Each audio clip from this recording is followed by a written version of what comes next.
I'm going to demonstrate how to solve a subtraction problem using a strategy that I call jumping or making jumps to find the difference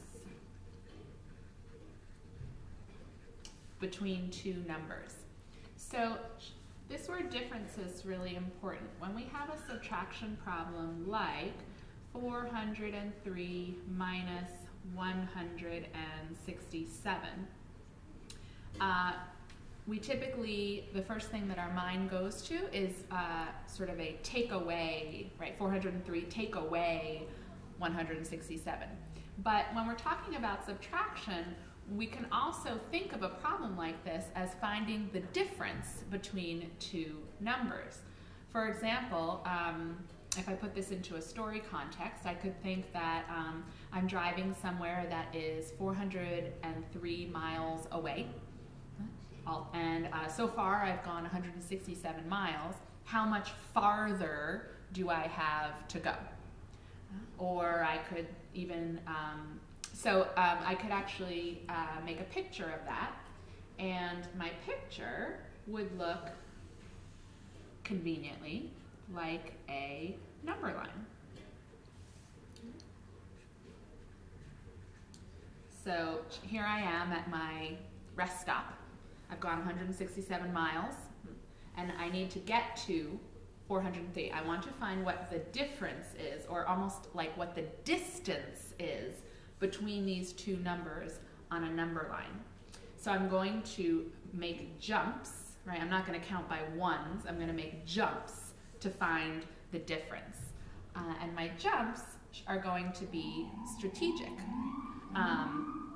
Now, you can jump forwards or you can jump backwards. Either way, you're going to find the difference. I'm going to jump forwards because I find that easier. So the first thing I would do is I would say, well, I'm at 167. What would be the nearest multiple of 10? So I'm going to jump, I want to get to 170. I'm going to jump 3. So let's say I drive 3 more miles, then I'm at the 170 mile marker. And then I know, oh, okay, well if I'm at 170, then if I jump 30, I'm sorry, this is not to scale, but if I jump 30, then I'll be at 200. So if I drive 30 more miles, then I'll be at the 200 mile marker. And I can also record what I'm doing here with a series of equations. So, right, if I add on 3, I'll be at 170. I'm going to add 30 more, and that will bring me to 200. Now I feel like I can make a big jump, right? Because I'm at 200, so I'm going to jump 200 more, which brings me to 400. So once I'm at 200, I can make a nice big jump to get me to 400. And then I'm really close. I can like see my grandmother's house. Right? I just have to go 3 more, right, to get to 403.